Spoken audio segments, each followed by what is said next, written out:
என்ன இருந்தாலும் திட்டம் போட்டு செயல்படுத்தப்படுகிற ஒரு சூழலை உருவாக்குவதற்காக முடிவெடுப்பது என்று வரும்போது ஆட்சி பல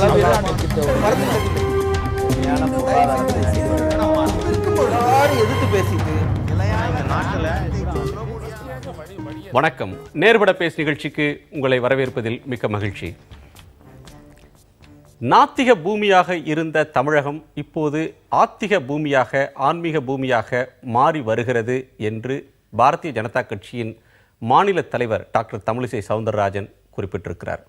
மண்டைக்காடு பகவதி அம்மன் கோயிலில் வழிபட்டுவிட்டு பத்திரிகையாளர்களை சந்தித்த நேரத்தில் இந்த கருத்தை அவர் சொல்லியிருக்கிறார். நாத்திக பூமியாக இருந்த தமிழகம் ஆத்திக பூமியாக வளர்ந்து வருகிறது.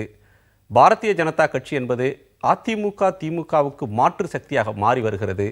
நாளொன்றுக்கு 15,000 20,000 இளைஞர்கள் பொதுமக்கள் பாரதிய ஜனதா கட்சியில் சேருவதற்காக மிஸ்ட் கால் கொடுத்து கொண்டிருக்கிறார்கள்.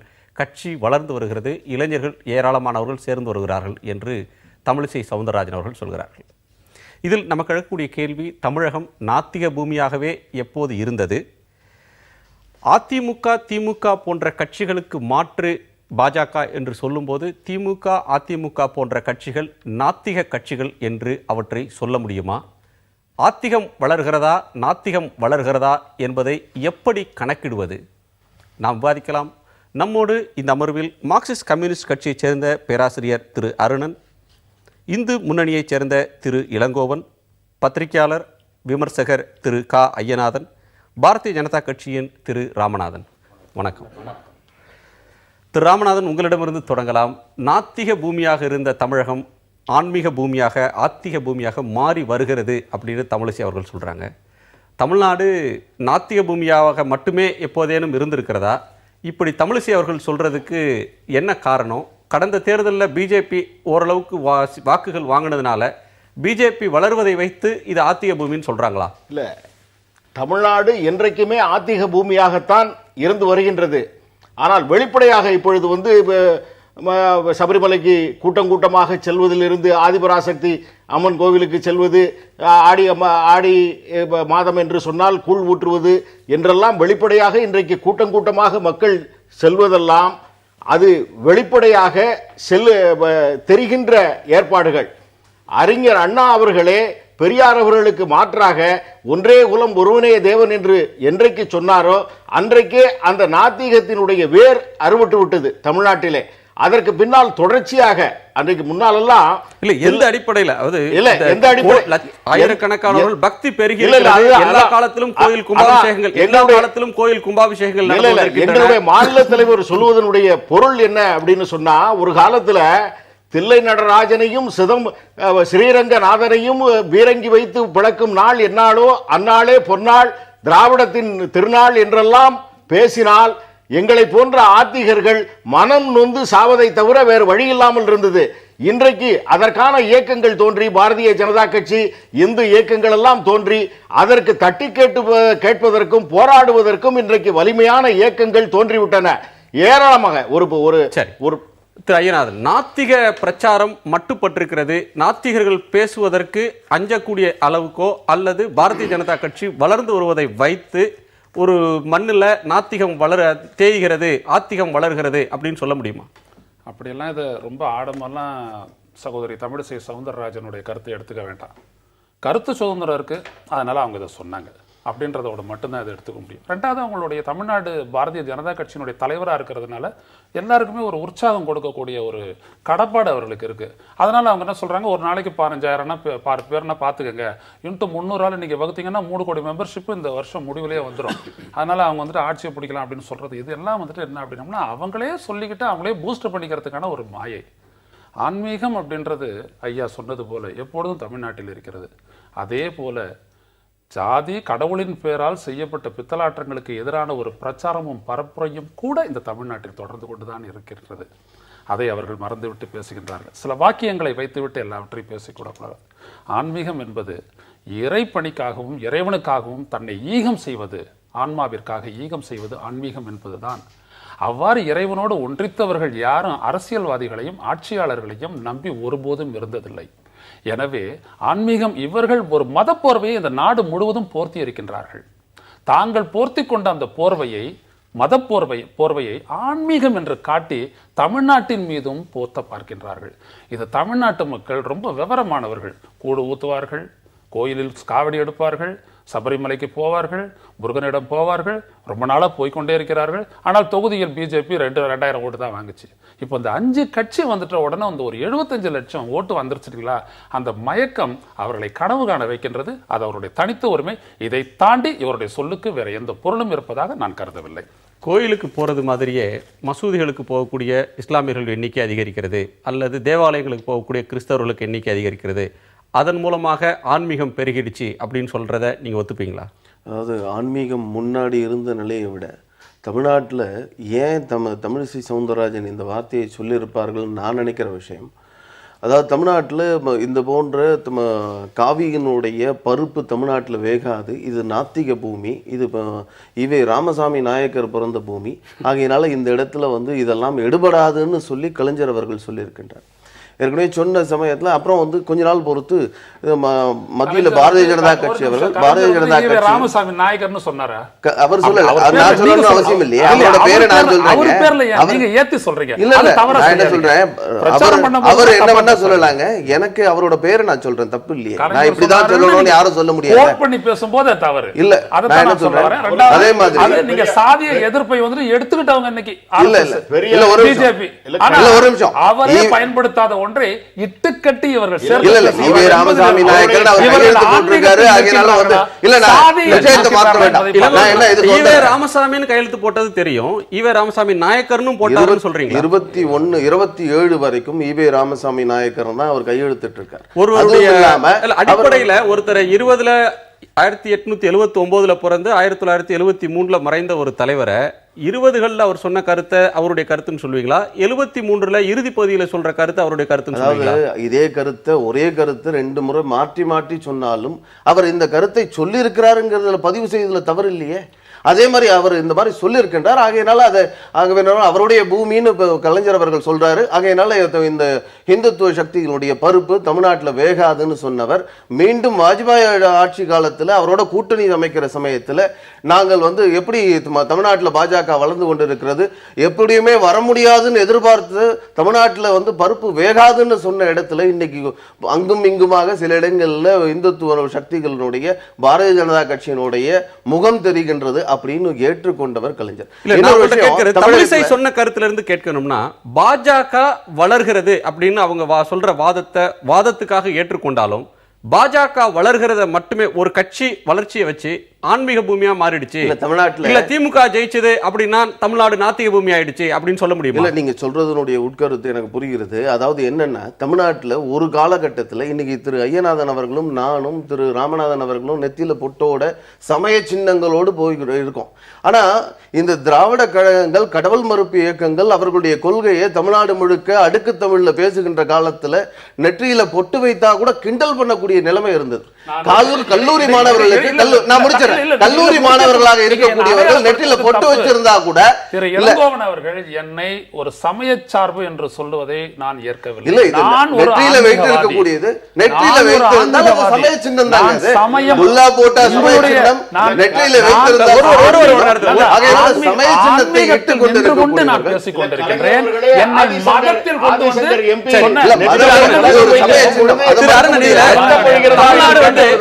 சமயத்தில் அமைக்கிடுவீங்களா? நீங்க சொல்லக்கூடிய இடத்துல நம்ம தொடர்ச்சியா பேசலாம்.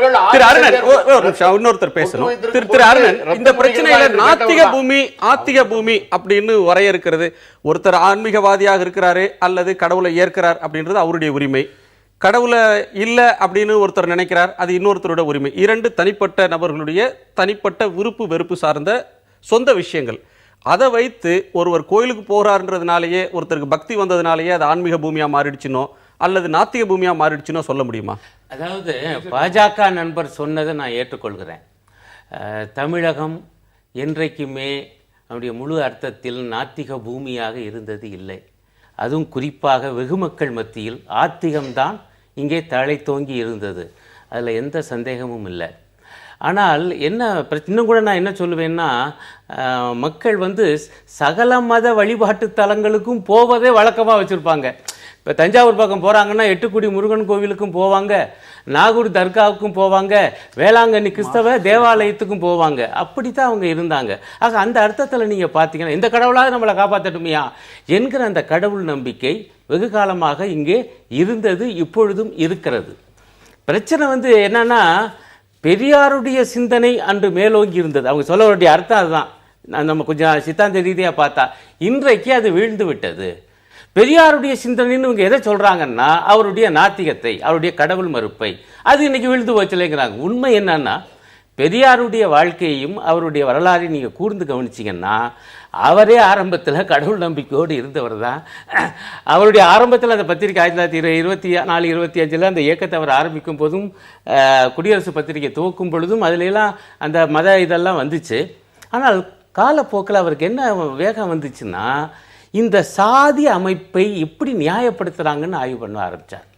ஆணாதிக்கத்தை எப்படி நியாயப்படுத்துகிறாங்க, மூட நம்பிக்கைகளை எப்படி நியாயப்படுத்துகிறாங்கன்னு சொல்லி அவர் ஆய்வு செய்து உள்ளே போகும் பொழுது இயல்பாக புராணங்களை எதிர்க்க வேண்டி வந்துச்சு. சொக்கால்டு தர்மசாஸ்திரங்களை, உண்மையிலேயே அது அதர்மசாஸ்திரம் மனு தர்மம் போல, அவற்றை எதிர்க்க வேண்டி இருந்துச்சு. பிறகு என்னாச்சுன்னா இல்லையா எங்கள் இந்து மதம் என்றாலே ஜாதி உண்டு என்று எதிர்த்தரப்பிலை சொன்னவுடன் அப்படி என்றால் நான் இந்து மதத்தை எதிர்க்க தயாராவேன். இந்த மாதிரி வந்தது தான் வரலாறு. இன்னும் பளிச்சுன்னு சொல்லப்போனால் சாதியத்தை எதிர்ப்பு அந்த இயக்கத்திலே வந்து தான் மெல்ல மெல்ல அவர் கடவுள் எதிர்ப்புக்கு வர்றார். இன்னொரு சிக்கல் என்ன வந்துச்சுன்னா இந்த இந்து கோவில்களில் அங்கே தாழ்த்தப்பட்ட மக்கள் உள்ள நுழைய முடியலை. 1939 தான் ஆத்திகம் இருந்துச்சு. ஆனால் ஒரு மாறுதல் எப்படி வருது, 1939 தான் மதுரை மீனாட்சி அம்மன் கோயிலுக்குள்ள ஆலய நுழைவு போராட்டம் நடக்குது. அதற்கு பிறகுதான் பல கோவில் 1946 தான் இந்த பிரதான அந்த பெருங்கோவில்களுக்குள்ள எல்லாம் தலித் மக்களும் வரலாம் என்று சட்டபூர்வமாகவே ஆக்கப்படுகிறது. இதையெல்லாம் பார்த்து இன்னைக்கு கடவுளுங்கிறாங்க, மதங்கிறாங்க. ஆனா அவருடைய சன்னிதானத்துக்குள் சாதி இருக்கு. இன்னைக்கும் கருவறைக்குள் பிராமணர்கள் இல்லாமல் வேற யாரும் போக முடியாத நிலைமை. பயிற்சியெல்லாம் கொடுத்தாச்சு. ஆனால் அனைத்து சாதியினரும் அர்ச்சகராக சிதம்பரம் கோயிலுக்குள்ளேயோ மதுரை மீனாட்சி அம்மன் கோயிலுக்குள்ளேயோ போக முடியல. இதை பார்த்து அவர் வெறுப்பு கொண்டு அவர் கடவுள் எதிர்ப்பு என்று பேசினார். ஆனால் அவர் எவ்வளவுதான் பேசினாலும் மக்கள் புரிஞ்சுக்கிட்டாங்க அதுக்குள்ள இருக்கக்கூடிய சாரம் நாத்திகம் என்பதை விட பிராமணிய எதிர்ப்பு, வருணாசிரம எதிர்ப்பு தான் அவருடைய அடிப்படையான கொள்கை என புரிந்து கொண்டுதான் பெரியாருடைய அந்த சிந்தனையை அவங்க வரவேற்றாங்க. அதனாலதான் அதிலிருந்து பிறந்த திமுக பிற்காலத்திலே வளர முடிந்தது அரசியல் ரீதியாகும். இன்னைக்கு திமுகவையும் அதிமுகவையும் நாத்திய கட்சிகள் அப்படின்னு சொல்ல முடியுமா? இப்ப அவங்க சொல்ற கருத்து, தமிழிசை சொல்லக்கூடிய கருத்து, திமுக அதிமுகவுக்கு மாற்றா நாங்க பிஜேபி வளருது அப்படின்னா இதையெல்லாம் ஒரு திராவிட கட்சிகள் எல்லாமே, திராவிடம்னு பேர் தாங்கி இருக்கிற கட்சிகள் எல்லாமே நாத்திக கட்சிகள் அப்படின்னு ஒட்டுமொத்தமா லேபிள் பண்ற மாதிரி தெரியுது. ஒரே ஒரு விளக்கம் மட்டும் சொல்றேன். நீங்க பாருங்க, பதான் கேட்குறது திமுக அதிமுக நாத்திக கட்சிகள்னா திமுக துவங்கிய கொஞ்ச காலத்திலேயே அண்ணா அவர்கள் பெரியாருடைய கடவுள் மறுப்பிலிருந்து நாசுக்காக விலகிட்டார். ஒன்றே குலம் ஒருவனே தேவன் என்கிற திருமூலருடைய சித்தாந்தத்தை எடுத்துக்கொண்டாரே ஒழிய பெரியாருடைய கொள்கை அல்ல. இப்ப கலைஞர் ஏதோ பேசினதா சொல்றாங்க, நீங்க கூர்ந்து கவனிச்சு அவர் என்ன சொல்லியிருப்பார் நான் நினைக்கிறேன். நான் அந்த வாக்கியத்தை பார்க்கணும். இது பெரியார் மண், இது சமூக நீதிக்காக போராடிய மண், இது பிராமணிய வர்ணாசிரம எதிர்ப்பு மண், இதிலே பாஜக வர முடியாது என்றுதான் அந்த அர்த்தத்தில் தான் அவர் சொல்லியிருப்பாரு ஒழிய இது என்னைக்கு நாத்திய பூமியா இருந்துச்சு அதுல பாஜக வராதுன்னு சொல்றா ஒரு எந்த விதமான பெரியார் காலத்திலேயே களமோ அது ஆதாரமோ கிடையாது. பெரியாருடைய வாழ்ந்த காலத்திலேயே அன்றைக்கும் கோயில்கள் இருந்தன, குடமுழுக்கள் நடந்தன. அன்றைக்கும் கோயிலுக்கு சென்றவர்களுடைய எண்ணிக்கை தான் அதிகமே தவிர அதை நிராகரித்தவருடைய எண்ணிக்கை என்பது அதிகமல்ல. பெரும்பான்மையாக பக்தி உணர்ச்சி இருக்கிறவங்க தான் இருந்தாங்க. எனவே இது எல்லா காலத்திலுமே நாத்திகவாதம் என்பது ஆதி காலத்திலிருந்து வெவ்வேறு வடிவங்களில் இருந்து வந்திருக்கிறது அப்படின்னு சொன்னாலும் திரு அருணன் அவர்கள் சொன்னது மாதிரி நாத்திகம் பேசியதற்கான ஒரு வரலாற்று காரணம் இருந்தது. அந்த காரணங்கள்லாம் இன்னைக்கு இல்லைன்னு சொல்வீங்களா? அதாவது நாத்திகம் ஈவே ராமசாமி மட்டும் பேசலை. அதுக்கு முன்னால இந்து மதத்திலே இதற்கு அனுமதிக்கப்பட்ட அளவுக்கு மக்கள் ஒரு சாரார் இந்து மதத்தில், அதாவது கடவுள் நம்பிக்கை, கடவுள் மறுப்பாளர்கள் இந்து மதத்தினுடைய ஒரு அங்கமாக ஏற்றுக்கொண்டு இருக்கிறார்கள். இது ராமாயணத்திலும் இருந்திருக்கிறது, மகாபாரதத்திலும் இருந்திருக்கிறது. கடவுள் மறுப்பு கொள்கை அப்பவே சொல்லியாச்சு. ஆகையினால இது ஆனா ஒரு அதெல்லாம் ஏற்கிறீங்க. பெரியார் சொன்னா எதிர்க்கிறீங்களா? ஏன் இவர் சொன்னா எதிர்க்கிறோம், ஈவே ராமசாமி சொன்னா எதிர்க்கிறோம் என்கின்ற காரணம், ஈவே ராமசாமி இந்து மதத்தினுடைய எதிராக, இந்து மதத்துக்கு எதிராக மட்டும் இந்த கருத்துக்களை தொடர்ந்து சொல்லியிருக்கார். அதாவது இந்து மதத்துடைய கடவுள் ராமாயண மகாபாரதத்துல சொல்லப்பட்ட மாற்று கருத்துக்களோ, சார்வாகர் சொன்ன மாற்று கருத்துக்களோ, நாத்திக கருத்துக்களோ வேறு மதத்தை சோரி சொன்னதா அல்லது இந்து மதத்தை பற்றி? இந்து மதத்தை பற்றி சொன்னது மட்டும் இல்லை, அவர்கள் சொன்னார்கள், அதை இந்து மதம் ஏற்றுக்கொண்டது. பல காலகட்டத்தில் தம்ம மறுமலர்ச்சி காலகட்டத்தில் பல இந்து மத சன்னியாசிகள் தலித் இந்த போன்ற ஆலயத்துக்குள்ள ஆலய பிரவேசம் செய்வதற்கான வழிமுறைகளையும் ஏற்றுக் கொடுத்திருக்கார்கள். அது தமிழ்நாட்டில் ராமானுஜர் தொடங்கி கேரளாவில் புலைய நாராயண குரு, ஸ்ரதானந்தர், அது மாதிரி பல சன்னியாசிகள் இது நாடு முழுக்க இந்து மதத்தில் ஒரு மறுமலர்ச்சியை ஏற்படுத்த வேண்டும், இந்த தீண்டாமையை இல்லாம செய்ய வேண்டும் என்பதற்கான முயற்சியை இந்து மதத்தில் இருந்து கொண்டு செய்திருக்கிறார்கள். ஆனா இவரோட காரணம், ஈவே ராமசாமி அவருடைய செயல்பாடு எப்படி இருக்குன்னு பாருங்க. இந்து மதத்துல இந்துக்கள் வணங்கக்கூடிய, பெருவாரியான மக்கள் வணங்கக்கூடிய, கடவுளாக மதிக்கக்கூடிய ராமனையும் விநாயக பெருமானையும் செருப்பால் அடிச்சு செருப்பு மாலை போட்டு சாலையில கொண்டு போனது, இது இந்துக்களுடைய உணர்வுகளை புண்படுத்தக்கூடிய விதம். இதுல கூட மாற்று பெரிய எதிர்ப்பு வந்த மாதிரி தெரியும். அன்னைக்கு இல்லைன்றது மக்கள், பெருவாரியான மக்கள் அதை ஏற்றுக்கொண்டாங்க. இல்ல அதை ஏற்றுக்கொள்ளவில்லை. அந்த சமயத்துல சேலத்துல, ஈரோடு உதாரணமா ஒரு சம்பவம், சேலத்துல நடந்த ஒரு சம்பவம், ராமருக்கு செருப்பு மாலை போட்டு ஊர்வலமா கொண்டு போறாங்க. அந்த சமயத்துல பிள்ளையார் உடைப்பு அப்படின்ற ஒன்று அவர்கள் சொந்த பணத்துல காசு போட்டு வாங்கி ஒரு குறியீடாக இன்னைக்கு தமிழ்நாட்டில் பல போராட்டங்கள் சர்ச்சை எதிர்த்து நடந்து கொண்டு இருக்கிறது. தலித்துகளுக்கு அங்க உள்ள அனுமதி கொடுக்கணும், பேராயராக ஆவதற்கு அனுமதி கொடுக்கணும், போராட்டம் நடந்துட்டு இருக்கு. ஏன் சிலுவையை இன்னைக்கு ரோட்ல போட்டு கொளுத்திட முடியுமா? சிலுவையை செருப்பால் அடிச்சிட முடியுமா? செருப்பு மாலை மாட்டிட்டு வராங்களா இந்த திராவிட கழகத்தை சார்ந்தவர்கள், கடவுள் மறுப்பு இயக்கத்தை சார்ந்தவர்கள்? அப்படி இல்லை. இந்து மதத்தை மட்டும் குறிவைத்து தாக்கப்பட்டது. எப்படி இதற்கு முன்னால நாத்திகம் பேசியவர்கள் எல்லாம் இந்து மதத்தில் இருந்து கொண்டு அவர்கள் கடவுள் மறுப்பு கொள்கையை மட்டும் வலியுறுத்தி வந்தார்கள். ஆனா தமிழ்நாட்டில் அதற்கு ஒரு மாற்றாக எப்படி தமிழும் பக்தியும் பிரிக்க முடியாததாக இருந்ததோ அதை மாற்றி காட்டி இவர்கள் தமிழ் வேற, பக்தி வேற, ஆன்மீகம் வேற என்ற ஒரு மாயையை உருவாக்கியார்கள். இந்த மாயை உடைத்தெறியக்கூடிய காலம் தான் இன்னைக்கு காலம் மாறிக்கொண்டிருக்கிறது. மாயை உடைபடுகிறதுன்னு சொல்லலாம் ஐயநாதன். இல்லை, இவங்க சொல்லக்கூடியதுலேருந்து ஒரு அரசியலை நம்ம புரிஞ்சுக்கணும். அது என்ன அப்படின்னோம்னா, கடவுளை மையமாக வைத்து அரசியலில் மக்களை பிரிக்கிறாங்க. இவங்கெல்லாம் கடவுளுக்கு எதிரானவங்க, திமுக, அதிமுக. அவங்க வந்துட்டு கோயிலாக போயிட்டு கஷ்டப்பட்டாலும் சரி, வெற்றி பெற்றாலும் சரி, தீர்ப்பு வந்தாலும் சரி, அங்கே போயிட்டு அவங்க கும்பிட்டு அவங்க யாகம் பண்ணி இவங்கெல்லாம் பண்ணுறதையெல்லாம் விட நிறைய பண்ணுறதே இன்னைக்கு வந்துட்டு திராவிட கட்சிகள் தான். பிரசாதம் வழங்குறது, சோறு போடுறது, உண்டியல் வைக்கிறது, எல்லாத்தையுமே இவங்க தான் உள்ளபடி. கோயிலுக்கு போறவங்க அதிகமாகறாங்க, யாகம் வளர்க்கறது அதிகமாகிறதுனால மக்களுக்கு பக்தி ஈடுபாடு வருது, ஆன்மீகம் வளருதுன்னு பொருள். அதான் பக்தி. இறைவனை நோக்கி மக்கள் சொல்லக்கூடிய ஒரு செயல்முறை இங்கே பக்தியாக இருக்கிறது. ஏன் பக்தியா இருக்குது? பிரச்சனை என்ன, இங்க அரசியல்வாதிகிட்டையும் ஆட்சியாளர்கிட்டையும் ஓடல. அந்த அளவில் இந்த நாட்டினுடைய அரசியல் இருக்குது. இப்போ இவங்க எதை பேசணும்? ஆட்சிக்கு வந்திருக்கிறவங்க என்ன பேசணும்? நாங்கள் ஆட்சிக்கு வந்துட்டோம், பொறுமையா காத்துக்கிட்டு இருங்க, எல்லாத்துக்கும் ஒரு தீர்வு கிடைப்போம் அப்படிலாம் சொல்லல. எடுத்தோடனே தமிழ்நாட்டில் ஆன்மீகம் வளர்ந்துருச்சு, இதா வேலை. ஒரு கட்சியினுடைய தலைவர், ஆட்சியில் இருக்கக்கூடிய தலைவர் இங்க என்ன உறுதி கொடுக்கணும் அது சொல்லல. இல்ல ஆன்மீகம் இல்லையா, அதைத்தான் நான் சொல்ல வரேன். இப்ப பக்தி இருக்கு. இந்த பக்தியை வைத்து என்ன பண்றாங்க? தமிழ்நாட்டு மக்களிடையே பக்தி இருக்குது. திரு அருணன் கூறியதை போல இங்க ஆன்மீகம் இருக்கிறது தான். அது ஒரு அடிநிலையில் பக்தி என்கின்ற அடிப்படையில் இருந்தாலும் கூட இவங்க அரசியல்ல வளரணும். அது வளர்ந்தது இவங்களுக்கு வளர்ச்சிக்கு பயன்படலையே. எங்கெங்கயோ போனாங்க, இவங்க வளர்ந்தாங்களா? 2000 ஓட்டு தான், தொகுதிக்கு 2000 ஓட்டு. இப்பதான் முதல்ல தொட்டிருக்காங்க. உடனே என்ன பண்றாங்கன்னா அந்த பிளக்கணும். அதுதான் நான் சொன்னேன், மதவாத போர்வையை இவர்கள் மக்கள் மீது போத்த பார்க்கிறார்கள். அதற்கு அவர்களுக்கு கையாளும் முறை கடவுளை மையப்படுத்தி அரசியலை பிளப்பது. எப்பொழுதுமே இதுதான். இன்றைக்கு பிஜேபி ஒரு தொகுதியில ஜெயிச்சிருக்கிறது தமிழ்நாட்டில், கன்னியாகுமரியில.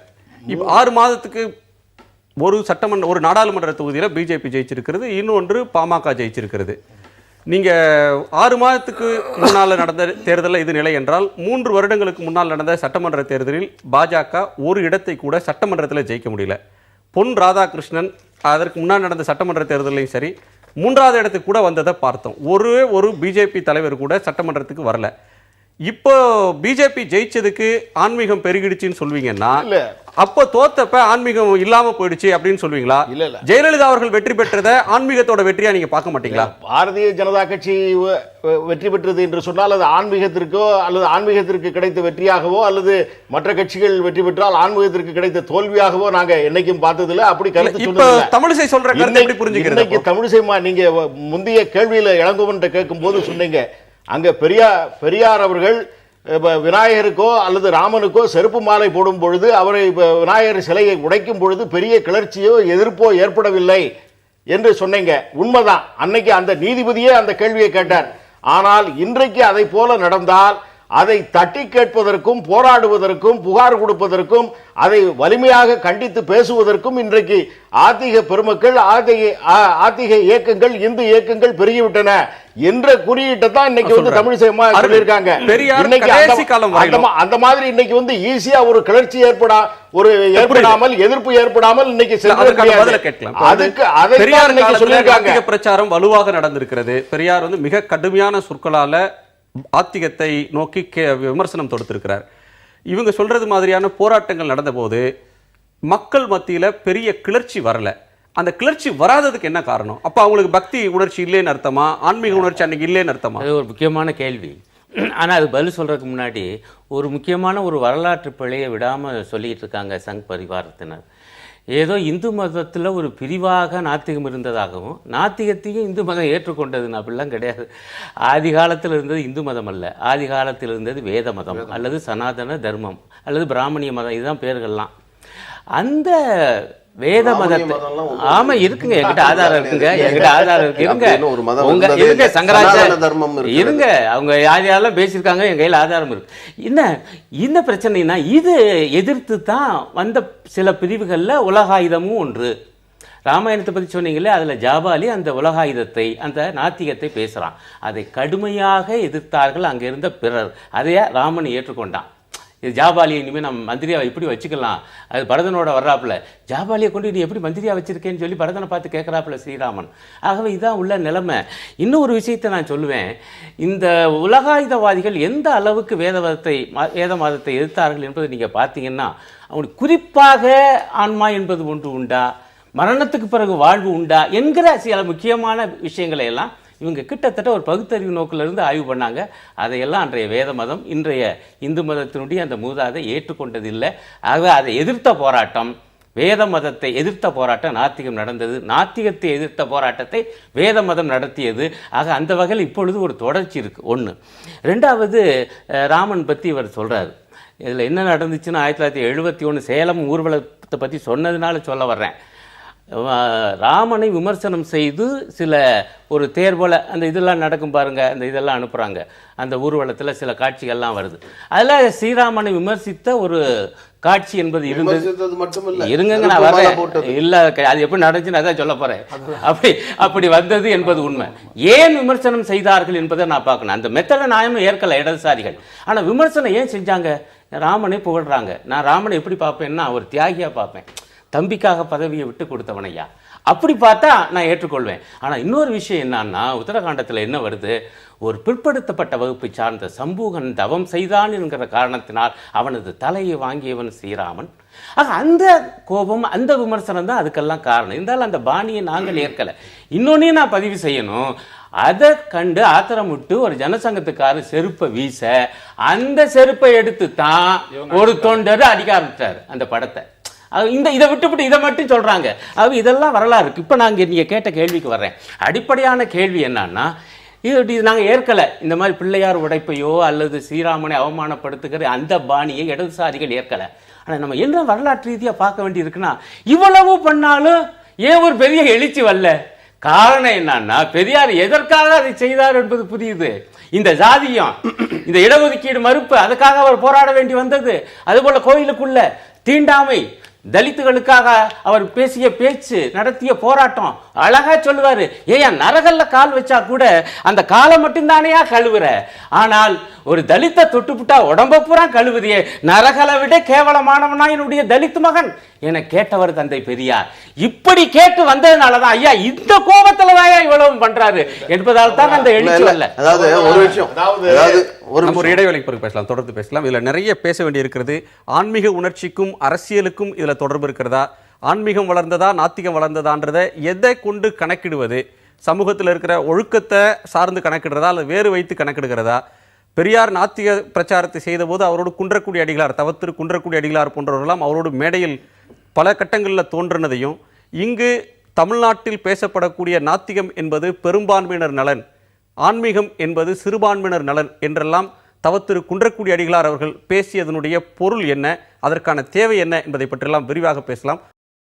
திரு ராமநாதன், ஒருத்தருக்கு ஆன்மீகம் இருப்பது, பக்தி இருப்பது ஒருவருடைய சொந்த விஷயம். இப்போ அந்த ஆன்மீக உணர்ச்சியை அரசியலோட ஏன் முடிச்சு போடுறாங்க? ஒருத்தருடைய ஆன்மீகம் பெறுகிறது அப்படின்ற ஒன்றை அரசியலோட சேர்க்கிறதுக்கு பின்னால் இருக்கிற அரசியல் என்ன? இல்ல, அதான் ஆன்மீகத்தை அரசியலோட நாங்க இணைக்கல. ஆனா எப்படி இருக்குன்னா, இன்னைக்கு இந்து ஆலயங்கள் அரசாங்கத்தினுடைய கையில இருக்கிறது. நாங்க அரசியல பேசாம இருக்க முடியாது, ஆலயத்தை பத்தி பேசாம இருக்க முடியாது. ஒரு ஆலயத்துக்கு போக வேண்டும் என்றால் வழிபாடு, இந்த குறிப்பிட்ட சமயத்திலே வழிபாடு நடத்த வேண்டும் என்றால் இதற்கு இவ்வளவு ரூபாய் கட்டணம் கட்ட வேண்டும் என்று அங்க கட்டணம் விதிக்கப்படுகிறது. மற்ற ஆலயங்கள் ஒரு குறுக்கிட வேண்டியிருக்கு.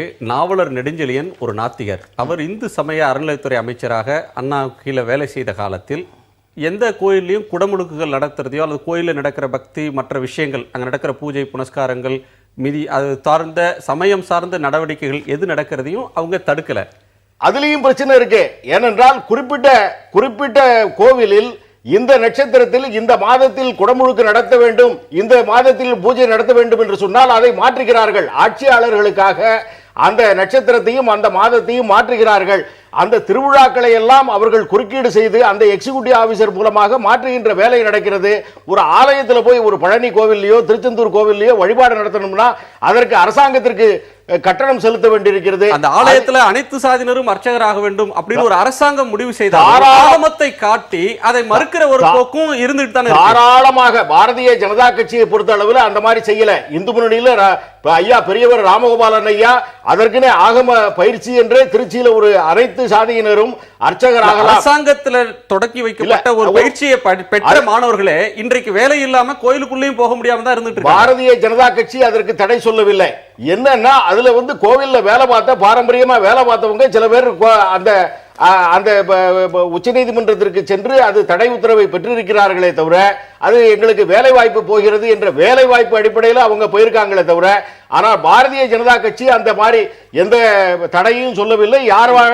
யாராக இருந்தாலும் ஆகம விதிப்படி அவர்கள் பயிற்சி பெற்றிருந்தால் அர்ச்சகராகலாம். முழு மனதாக நாங்கள் ஏற்றுக்கொள்கிறோம். அதற்கு தீர்மானமே போட்டிருக்கோம். இன்னும் சொல்ல போனா, அதாவது தமிழ்நாட்டில் அதிகமான வருமானம் வரக்கூடியது டாஸ்மாக்கும் அடுத்தாப்புல கோவில் வருமானம் தான். டாஸ்மாக் வருமானம் திராவிட இயக்கங்கள் தமிழ்நாட்டிற்கு கொடுத்த பரிசு. ஆனால் தமிழனுடைய பாரம்பரியம் தமிழ்நாடு அரசாங்கத்திற்கு கொடுத்த பரிசு இந்து ஆலயங்கள். எவ்வளவு வருமானங்கள், எவ்வளவு கோவில் சொத்துக்கள், எவ்வளவு சொத்துக்கள் இருந்தாலும் கூட அது அந்த அறங்காவலர்கள் என்று சொல்லக்கூடிய அந்த அறம் நிலையா துறையின் மூலமாக அறங்காவலர்கள் நியமிக்கப்பட்டு அவர்கள் கொள்ளையடிக்கிறார்கள். பொழுதெல்லாம் எங்கள் செல்வம் கொள்ளை கொண்டு போவதற்கோ நாங்கள் சாகவோ நாம் பாரதி. அது வெள்ளக்காரனை பார்த்து, இன்னைக்கு இந்த அறநிலையத்துறையை பார்த்து தான் சொல்ல வேண்டிய நிலைமை இருக்கு. சொல்லிருவீங்களா? அப்படி செய்யக்கூடியவர்கள் எல்லாமே நாத்திகர்கள் சொல்லிருவீங்களா? இல்ல, அதாவது அதை பிரகடனப்படுத்தி கொண்டார்கள். அதாவது திராவிட இயக்கம் அப்படின்னு சொல்றது பிரகடனப்படுத்தி கொண்டார்கள். இன்னைக்கு அறங்காவலர்களா இருக்கிறதுலாம் அதிமுகவை சேர்ந்தவர்கள், ஆளுங்கட்சி அதிமுக, அறநிலையத்துறையினுடைய அதிகாரிகள் இருக்கிறாங்க. அவங்க எல்லாருமே நாத்திகர்கள், அவங்க தான் கொள்ளையடிக்கிறாங்க, சுரண்டுறாங்க அப்படின்னு சொல்லுவீங்க. அதாவது பிரகடனப்படுத்தி கொள்வது, அதாவது அவங்க நாத்திகர்களா ஆத்திகர்களா அப்படின்னு நாங்க சொல்ல முடியாது. அதிமுக என்னைக்குமே தன்னை நாத்திக அதிமுக அந்த மாதிரி சொல்லல. ஒரு நிமிஷம், அதாவது மேடையிலேயே அவங்க பிரகடனப்படுத்த எங்களுடைய கொள்கை தில்லை நடராஜனையும் ஸ்ரீரங்க அதிமுக பொறுத்த அளவில் நீங்க சொல்றது அறநிலையத்துறை கட்டுப்பாடு, அறநிலையத்துறை அமைச்சராக இருக்கிற ஒரு அதிமுக காரர், அறங்காவலர்களா இருக்கக்கூடியவர்கள் அதிமுகவினர், இன்றைக்கு ஆட்சியாளர்களா இருக்கக்கூடிய நிர்வாகிகளா இருக்கிற அதிகாரிகள் இல்ல, அவங்க எல்லாம் பக்தி உணர்ச்சி உள்ளவர்கள் தான். ஆனா நாத்திகர்கள் அதனால தான் இது பண்றாங்கன்னு சொல்லிட முடியாது. நாத்திகர்கள் இல்ல, அதாவது ஆத்திகர்களாக இருந்தாலும் கூட இந்த மாதிரி கொள்ளையடிக்கும் பொழுது இந்த அறநிலையத்துறை அரசாங்கத்தினுடைய கட்டுப்பாட்டில் இருந்து விலக வேண்டும் என்ற அரசியலை பேசத்தான் வேண்டியிருக்கு. அந்த விழிப்புணர்ச்சி இன்றைக்கு அதிகமாக இருக்கு. மற்ற கிறிஸ்தவர்களுக்கு சர்ச்சை எப்படி சொந்தமாக இருக்கிறது? ஐயனாதன் குறுக்கிட்டீங்க. இல்ல அடிப்படையில் ரெண்டு விஷயம் இருக்குது. நீங்க சொன்னீங்க அது ஒரு தனி மனித விடயம். மதம் அப்படின்றதே தனி மனித விடயம் தான். அதனால தான் அது இந்திய அரசமைப்பு சட்டத்தில் ஒரு தனி மனித உரிமையில வருது. ஆன்மீகத்தை பொறுத்தவரை உணர்வு ரீதியான தனி மனிதனுடைய வளர்ச்சி இறைவனை நோக்கியது, அது அவ்வளவுதான். உள்ளபடியே ஆன்மீக வளர்ச்சி இந்த நாட்டில் நிறைய இருந்தது அப்படின்னம்னா பாஜக ஆளும் போதே வந்துட்டு உத்தரப்பிரதேசம் வந்துட்டு இன்பமயமா ஆகியிருக்கணுமே. ஆனால் இந்த நாட்டை ஆன்மீக பூமி என்றுதான் கூறுகின்றோம். ஆனால் இந்த நாடு இன்னைக்கு வந்துட்டு பெரிய போராட்ட களமாய் அல்லவா இருக்கின்றது. எப்படி? எனவே இவர்கள் மதத்தை மறுபடியும் சொல்கின்றேன் மதப்போரை போற்ற பார்க்கிறார். இன்னொன்று, இவர் ஒரு வரலாற்று மறைவை செய்கின்றார். வரலாறு என்பது எப்பொழுதும் நாம் திரிக்கக்கூடாது. ஒன்றுக்கான காரணம் என்ன? எதற்காக கோயிலினுடைய சொத்துக்கள் இந்து மத அறக்கட்டளைக்கு அறநிலையத்துறைக்கு கீழ் கொண்டு வரப்பட்டது? ஏன் ஆரம்பிக்கப்பட்டது? திராவிட ஆட்சிகளில் அல்ல, அது செய்யப்பட்டது நீதி கட்சி ஆட்சி காலத்தில். ஏன் செய்தார்கள் என்றால், இந்த நாட்டில் இருக்கக்கூடிய கோயில் சொத்துக்கள் அனைத்தும் தனியார்கள் ஏகபோகமாக அனுபவித்திருந்தார்கள். கோயில்களில் வழிபாடு சரியாக நடக்கவில்லை.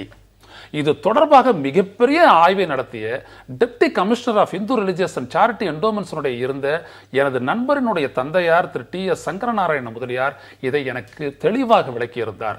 அவர் சொன்னார், ஒவ்வொரு ஊருக்கும் நான் சென்று பார்த்தபொழுது இந்த கோயில் சொத்துக்கள் எல்லாம் தனியாரிடம் இருந்தது, அவையெல்லாம் மீட்டு கொண்டு வந்து நான் சேர்த்தேன் என்று சொல்லும் பொழுது, நீதி கட்சியும் திராவிட இயக்கத்தோட நீட்சி அதனுடைய ஆதி இயக்கம் தானே இருக்கலாம். ஆனால் அப்படி எதை வேண்டுமானால் இருக்கட்டும். பள்ளிவாசல் அந்த மாதிரி பிரச்சனை இல்லையா? சொத்துல பிரச்சனை இல்லையா? துப்பாக்கி சூடு நடத்தலையா? ஏன் அந்த அதையும் அறநிலையத்துறை அப்படின்னு கொண்டு வரலாமே? இதுதான் சொல்ல வர. இது நியாயம் பார்ப்பட்ட கேள்வியா?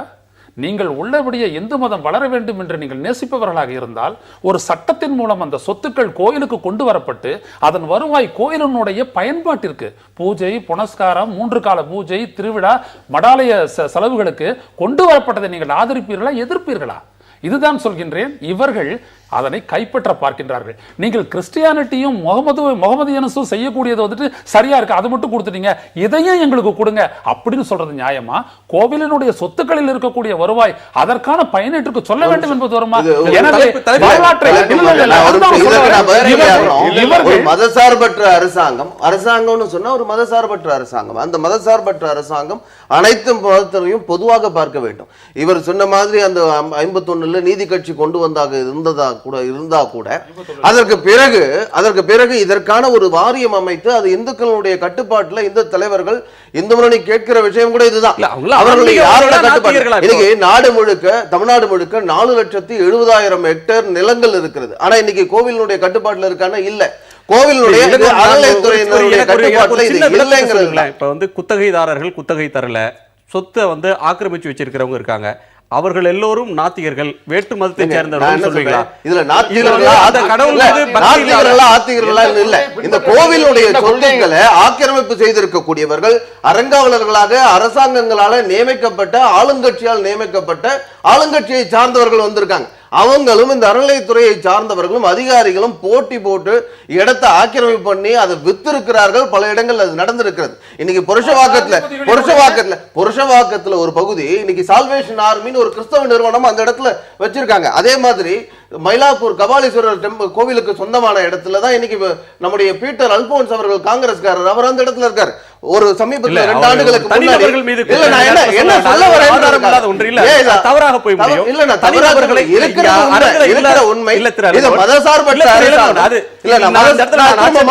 மதசார்பற்ற அரசாங்கம் ஒரு மதத்தினுடைய கோவிலை மட்டும் நிர்வாகத்தில் வைக்கக்கூடிய சட்டமீறல் இருந்தால் நீங்க வந்து சட்டத்தின்படி நீங்க வந்து நடவடிக்கை எடுப்பதற்கான வாய்ப்புகள் கூறுகள் அத்தனையும் இருக்கிறது. திருச்சபைக்கு சொந்தமான சொத்துக்கள்ல பல இடங்கள்ல கிறிஸ்தவர்கள் அல்லாதவர்கள் குடியிருக்கிறதையும் அவங்க வந்து கடைகள் நடத்துறதையும் பார்க்கிறோம்.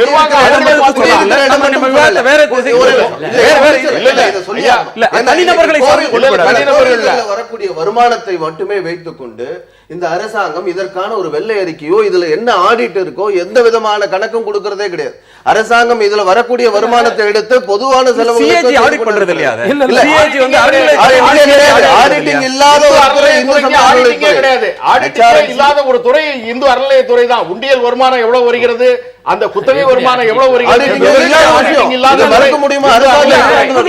சிதம்பரம் நடராஜர் கோயிலை அந்த தீட்சிதர்கள் கையில் இருக்கும்போது கிடைத்த வருமானத்துக்கும் உண்டியல் வருமானத்திற்கும் அரசாங்கம் எடுத்த பிறகு கிடைத்த வருமானம் வந்து ஏனென்றால் 20 மடங்கு 30 அல்ல, மடங்கு அதிகம். ஏன்னு சொல்றேன். அந்த இடத்துல அந்த கோவிலை எடுத்ததற்கு நியாயம் கற்பிப்பதற்காக அந்த கோவிலுக்கு இல்ல, வருமானம் மட்டும் தான் இல்ல, இல்ல, அதுக்கு என்னன்னா தனியார்கள் நல்ல இல்ல, தப்பு கணக்கு இல்ல, காட்டியிருக்காங்க. இல்ல, இல்ல, பொய் தப்பு கணக்கு கணக்கு இல்ல. காட்டியிருக்காங்க. இல்ல, ஒரு நிமிஷம். வருமானத்தை ஐயா, காமிக்கும் போது ஐயா, ஒரு நிமிஷம். அதாவது தனியார்கள் கையில் இருக்கும் பொழுது உண்டியல் வைக்க முடியாது. இன்னைக்கு கூட நீங்க சிதம்பரம் கோவில்ல போய் பாத்தீங்கன்னா உண்டியல் கிடையாது.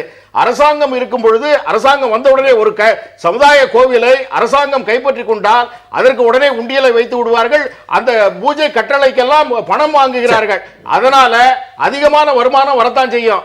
ஆனால் உண்டியலை வைத்தாலே எல்லா சமுதாய மக்களுக்கும் இந்து சமுதாய மக்களுக்கு கோவில் இருக்கிறது. ஆனால் உண்டியல் வந்துவிட்டால் ஏதாவது வருமானம் வந்துவிட்டால் இந்து கோவில்கள் அறநிலையத்துறையால் கைப்பற்றப்படுகிறது. இந்த நிலைமையை தான் நாங்க வந்து எதிர்க்கிறோம். ஒரு நிமிஷம். அதாவதுங்க, ஒரு நிமிஷம் அவர் சொல்லி முடிங்க. ஒரு point. இந்த விழிப்புணர்வு நீங்களே ஒரு நிமிஷம். மாற்று கருத்தையும் கேளுங்க. அதாவது ஒரு வரலாற்று இது நீதி கட்சியும் திராவிட இயக்கத்தினுடைய ஒரு தோற்றுவாய் தான் அவங்க நீங்க சுட்டி காண்பித்தது போல. ஆனா என்ன ஒரு நுணுக்கமான வித்தியாசம்னா, நீதி கட்சியிலிருந்து அந்த தலைவர்கள் அனைவரும் பக்கா ஆத்திகவாதிகள், பக்கா ஆன்மீகவாதிகள். 25ல பெரியார் சுயமரியாதை இயக்கம் துவங்கினது என்பது அப்ப அவர் நீதி கட்சிக்கே போகல. நீதி கட்சியும் சுயமரியாதை இயக்கமும் சேர்ந்து திராவிட கழகமானது 1940 விவகாரம். அது முதல்ல அதை தெளிவுபடுத்திக்கங்க.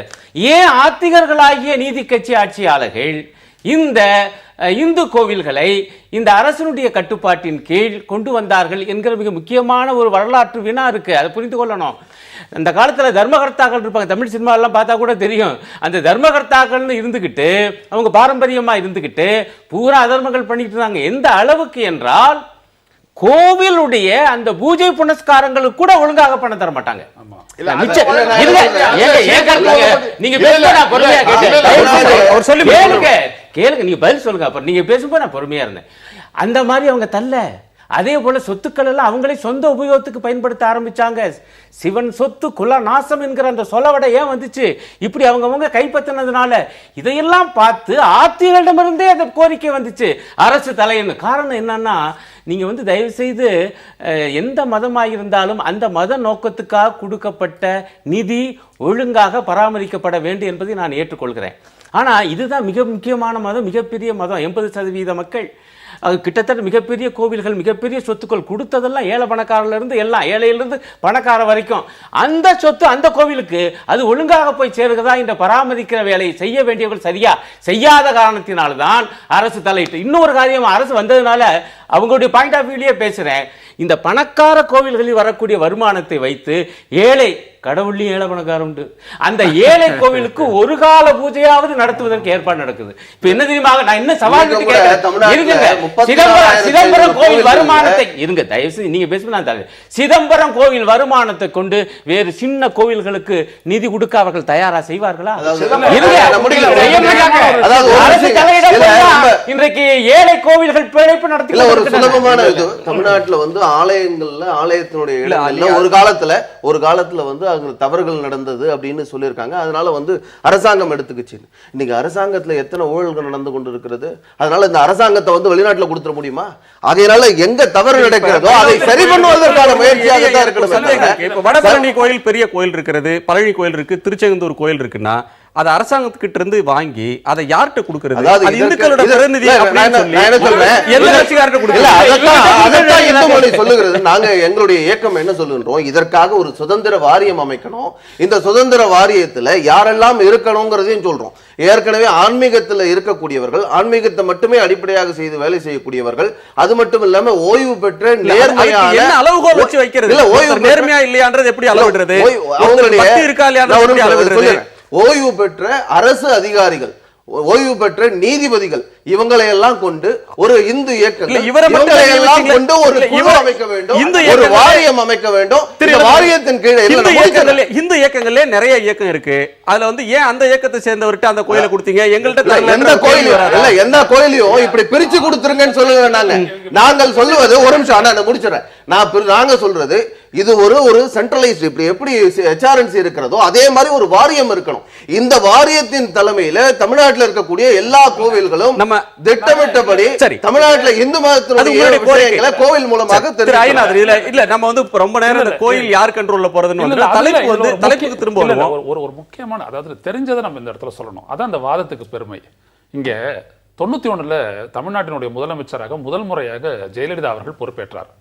அப்போ அதற்கு முன்னால் அவர் சங்கராச்சாரியார் அவர்களை சந்தித்து ஆசை பெற்ற போது இதை அவர் சொன்னார். என்ன அப்படின்னம்னா, அரசு கட்டுப்பாட்டிலிருந்து கோயில்களை விடுவித்து விட வேண்டும் சொல்லிட்டு இந்த அம்மாவும் ஓகேன்னுட்டாங்க, வந்தாங்க. இது விஷயமா நம்ம ஒரு லெஜிஸ்லேஷன் பண்ணி இது பண்ணணும்னு சொல்லும் பொழுது தமிழ்நாட்டினுடைய சட்டத்துறை ஏன் கோயில் சொத்துக்களை பராமரிக்க இந்து அறநிலையத்துறையை உருவாக்கியது என்கின்ற வரலாற்றை சொல்லவுடன் அவர்கள் ஏற்றுக்கொண்டு அந்த விடயத்தையே விட்டுவிட்டார்கள். எதற்கு இதை சொல்கின்றேன் என்றால், எந்த ஒரு ஆட்சியாளர், ஏன்னா இது நிர்வாக சம்பந்தப்பட்ட விடயம், இது தமிழ்நாடு இந்தியாவிற்கே இந்த விடயத்தில் முன்னோடியாக இருப்பதனால்தான் தமிழ்நாட்டிலும் கேரளாவிலும் கோயில்களில் விளக்கு எரியுது. இவங்க செய்ய வந்த வேலை என்ன? ஆன்மீகம் அப்படின்றத வந்துட்டு அரசியல் ரீதியா நீ பேசுறீங்க.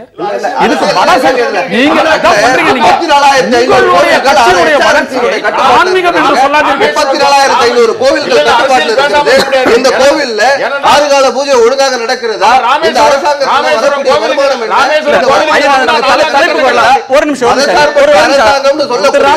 ஒரு மதத்தினுடைய ஆலயங்கள் அடிப்படை பிரச்சனைகளுக்கு வரும்போது கேள்வி, தமிழ்நாடு ஒரு நாத்திக பூமியா இருந்தது, ஆத்திக பூமியாக மாறி இருக்கிறது, மாறி வருகிறது, வளர்ந்து வருகிறதுன்னு தமிழிசை சொல்ற கூற்றுல உண்மை இருக்கா இல்லையான்றதான் கேள்வி. அந்த கேள்வியினுடைய அடிப்படையில் கேட்கணும்னா, இன்றைக்கு சபரிமலைக்கு செல்லக்கூடியவங்க, கருப்பாடை அணிந்து செல்லக்கூடியவங்களுடைய எண்ணிக்கை பல ஆயிரம், பல லட்சம். அதே மாதிரி பழனிக்கும் திருப்பதிக்கும் செல்லக்கூடியவர்கள் எண்ணிக்கை அதிகம், செவ்வாடை அணிந்து மேல்மருவத்தூருக்கு போறவங்க எண்ணிக்கை அதிகம். இப்படி ஆயிரக்கணக்கில் லட்சக்கணக்கில் யாத்திரை போகக்கூடிய ஒரு மாநிலமாக தமிழ்நாடு இருக்கிறப்ப ஆன்மீகம் வளர்கிறது அப்படின்னு தமிழிசை சொல்றது சரிதானே? பக்தி வளர்ந்திருக்கிறது, இறைவனை நாடுகின்றார்கள், தங்களுடைய பிரச்சனைக்காக நாடுகின்றார்கள். ஆன்மீகம், நான் முதல்ல அதுக்கு தான் விளக்கம் அளித்தேன். ஆன்மீகம் என்பது தன்னுள் இறைவனுடைய ஒரு மெய்ப்பொருளாக இருக்கக்கூடிய ஆன்மாவிற்கு மனிதன் தன்னை ஈகம் செய்வது என்பது ஆன்மீகம். அந்த இடம் வேறு. இரண்டாவது, எல்லாம் வளர்ந்து கொண்டிருக்கிறது, பாஜக வளரவில்லை. அதான் அவர்கள் கடவுளை கொண்டு வந்து அரசியலில் மையப்படுத்துகிறார்கள். நீங்கள் வர இருங்க, பேசும்போது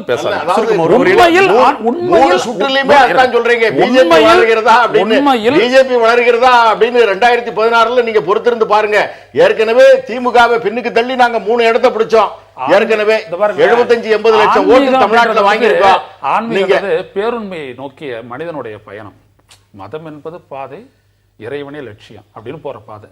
அப்படி இந்த மக்கள் நிறைய பேர் போயிட்டாங்கன்னா இந்த அரசியல்வாதிகள் எல்லாம் ஏத்துக்குவாங்களா? முதல்ல அந்த இடத்துல இருந்து பாருங்க. அதனால இவங்க சொல்லக்கூடியது என்ன அப்படின்னம்னா, இறைவனை மையப்படுத்தி, எப்படி ராமனை மையப்படுத்தி உத்தரப்பிரதேசத்தில் ஆட்சியை பிடித்து மதவாதத்தை உருவாக்கி ஒரு அடிப்படையான கேள்வி எழுப்புறீங்க. பக்தி ஆன்மீகம் என்பது தனி மனிதனுடைய பக்தி சார்ந்த ஒன்றா, அல்லது மதம் சார்ந்து மதப்பற்றோடு இன்னொரு மதத்தை வெறுக்கக்கூடியதாக உள்ள மதத்தின் மீது பற்றை காட்டுவதுதான் ஆன்மீகமா அப்படின்ற ஒரு அடிப்படையான கேள்வி நீங்க எழுப்பியிருக்கீங்க. நம்ம தொடர்ந்து விவாதிக்கலாம். தமிழகத்தில் ஆத்திகம் வளர்ந்து வருகிறது என்று டாக்டர் தமிழிசை சவுந்தரராஜன் அவர்கள் கூறியிருந்த கருத்து ஏற்கத்தக்கதா அல்லது ஏற்கத்தக்கது அல்லவா என்று கேட்டிருந்தோம். ஏற்கத்தக்கது என்று 34% நேயர்களும், ஏற்கத்தக்கது அல்ல என்று 66% நேயர்களும் கருத்து தெரிவித்திருக்கிறார்கள். அந்த நேயர்களுக்கு நன்றி. திரு ராமநாதன், தமிழ்நாடு ஒரு ஆன்மீக பூமி ஐயாக வளர்ந்து வருகிறது அப்படின்ற கருத்து ஏற்கத்தக்கதல்ல அப்படின்னு 66% பேர் சொல்லியிருக்காங்க. இந்த நேயர்கள் இவங்க எல்லாரும் ஆத்திகர்கள் அல்ல, அவங்க எல்லாருமே நாத்திகர்களாக இருப்பாங்க அப்படின்னு நீங்க நிராகரிச்சிட முடியாது. அந்த 64% ஏற்கனவே ஆத்திக பூமியாகத்தான் இருக்கிறது என்ற கருத்தை சொல்லியிருப்பாங்க. ஏற்கனவே ஆத்திக பூமியாகத்தான் இருக்கிறது, அதனால இது வளர்ந்து வரக்கூடிய தேவையில்லை, அது வெளிப்படையாக தெரிகிறது என்ற கருத்தை அவங்க சொல்லியிருக்காங்கன்னு நினைக்கிறேன். ஐயநாதன், நீங்க எப்படி பார்க்கறீங்க? நான் படிச்சிடுறேன். இந்திய விடுதலை போராட்டத்தின் விளைவு எந்த கட்சியினுடைய தனி உரிமை அல்லவோ, எப்படி மதங்களினுடைய மேன்மை எந்த கட்சிக்கும் உரியது அல்லவோ, அதே போல தனி மனிதனுடைய உயர்வு என்பதும் அரசியலுக்கோ மற்றதற்கோ அல்லது அல்ல. எனவே நாம் ஆன்மீகத்தை ஆன்மீகமாகவும் அரசியலை தனித்தும் பிரித்து பார்க்கிறது நல்லது. இரண்டையும் இணைத்து குழப்பக்கூடாது, அது ஆபத்துகளை விளைவிக்கும். ஆன்மீகமும் அரசியலும் இந்து மதம் எப்பவுமே தனித்தனியாக தான் பார்க்கிறது. சிறுபான்மை மதமாக இருக்கக்கூடிய கிறிஸ்தவ மதம் எப்படி ஆன்மீகத்தையும் நாட்டை ஆளக்கூடிய ஆட்சியையும் ஒன்றா வைத்திருக்கிறதோ அது மாதிரி இல்லை இந்து மதம். அதே மாதிரி தமிழ்நாட்டில் இருக்கக்கூடிய திராவிட கட்சிகள் என்று சொல்லக்கூடியவர்கள் 2 முக்கியமான கட்சி. அதிமுக இந்து மத விரோதி, இந்து மதத்துக்கு துரோகம் செய்திருக்கிறது. ஆகையினால இந்து மதத்தினுடைய துரோகியாக அதிமுகவை பார்க்கிறோம். 44% ஓட்டு வாங்கின கட்சியை வந்து அதாவது பக்தி உணர்ச்சி இருக்கிறவங்க அந்த கட்சிக்கு ஓட்டு போட்டிருப்பாங்க. கோவில்கள் எங்களிடம் இல்லாத காரணத்தினால, இந்துக்கள் கையில் இல்லாத காரணத்தினால இந்த விஷயங்களை இந்துக்களுக்கு எதிராக செயல்பட்ட இந்த திராவிட ஆட்சி அதிமுகவாக இருக்கலாம், திமுகவாக இருக்கலாம், இந்த செய்தியை தலைவர் சொல்ல முடியாத காரணத்தினால அதிமுகவோட தலைவர் தனக்கு பக்தி இருக்கிறதுன்றதை வெளிப்படையாக சொல்றவர். அதிமுகவுடைய தொண்டர்கள் அது எம்ஜிஆர் காலத்திலிருந்தே பக்தி உணர்ச்சியில வெளிப்படையாக இருக்கக்கூடியவங்க. அதை எப்படி நீங்க இந்து விரோத கட்சின்னு சொல்றீங்க? இந்துக்களுக்கான துரோகம் செய்கிறார்கள்னு சொல்றேன். ஏன்னா எந்த இடத்திலையும் இந்துக்களுக்கான சுதந்திரம் வழங்கப்படல. இப்ப சமீபத்தில் இந்த அரசாங்கம் இந்துக்களுக்கு வெளிநாடு போறதுக்கு, மானசரோவர் போறதுக்கு, முக்திநாத் போறதுக்கு நாங்க நிதி உதவி கொடுக்கிறோம். யாரோட பணத்தை எடுத்து கொடுக்குறாங்க? இந்து கோவில்களுடைய வருமானத்துல இருந்து எடுத்து கொடுக்குறாங்க. ஆனா கிறிஸ்தவ முஸ்லிம்களுக்கு அரசாங்கத்தினுடைய பணத்துல இருந்து, மக்களுடைய வரி பணத்துல இருந்து எடுத்து கொடுக்குறாங்க. ஆக இது இந்துக்களுக்கு விரோதமான அரசாங்கம். இந்த அரசாங்கம் திமுகவை பற்றி சொல்லிடுறது. அதாவது தமிழ்நாட்டை பொறுத்தவரையில் இங்கே நடந்த ஒரு போராட்டம் என்பது ஆத்திகத்துக்கும் நாத்திகத்துக்கும் இடையில் நடந்ததை விட சாதிய ஆத்திகமா, சாதி எதிர்ப்பு ஆத்திகமா என்பதுக்கு இடையிலே நடந்த போராட்டம் என்பதா என்னுடைய கணிப்பு. பாருங்க, இன்னைக்கு வரைக்கும் அவங்க ஏதோ சொல்றாங்க, ஆனா இன்னைக்கு வரைக்கும் அனைத்து சாதியினரும் அர்ச்சகராக முடியவில்லை என்பதுதான் உண்மை. அதுக்காக அவங்க போராட தயாரா, அந்த அர்ச்சகர்களுக்காக அந்த வழக்கிலே அவங்க சேர தயாரா என்கிற கேள்வி இன்றைக்கும் தொங்கிக் கொண்டே இருக்கிறது.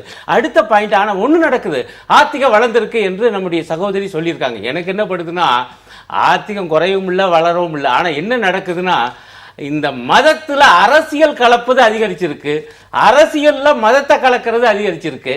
பாஜக என்ன பண்ணுச்சுன்னா, அரசியல் அது ஒரு மதத்துக்கு மட்டும் சொல்ல முடியுமா? இல்ல இல்ல, இதனுடைய எதிரொலியாக வேறு சில மதங்கள் நடந்துச்சு என்பது உண்மை. ஆனால் அதை தீவிரமாக கொண்டு சென்றது இதுதான்.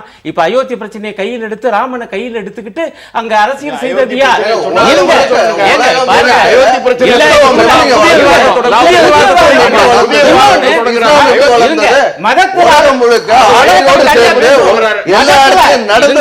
மதத்தில் அரசியல் கலப்பு என்பது இன்னைக்கு அதிகரிச்சிருக்கு. அது எப்படி என்றால், தமிழ்நாட்டில் ஒரு வழக்கு, ஊழல் வழக்கு, அதிலே ஒருவருக்கு தண்டனை, அந்த தண்டனையிலிருந்து அவரை காப்பாற்றணும் சொல்லி கோவில்ல போறாங்க. இது என்ன பொறுத்தவரை என்னன்னா, மதத்துல கொண்டு போய் அரசியலை சேர்க்கிறது. இது ரெண்டும் வேண்டியதில்லை. மதத்தை தயவு செய்து அவருடைய தனி நம்பிக்கைக்கு விட்டு விடுங்கள், அரசியலை அதில் கலக்காதீர்கள். நன்றி நன்றி. உங்களுடைய நாளுடைய வருகைக்கும் கருத்து பெயருக்கும் நன்றி. நேயர்களே, மீண்டும் ஒரு நேர்பட பேசு நிகழ்ச்சியில் சந்திக்கலாம். வணக்கம். என்ன இருந்தாலும் திட்டம் போட்டு செயல்படுத்தப்படுகிற ஒரு திட்டமாக சூழலை உருவாக்குவதற்காக முடிவெடுப்பது என்று வரும்போது ஆட்சி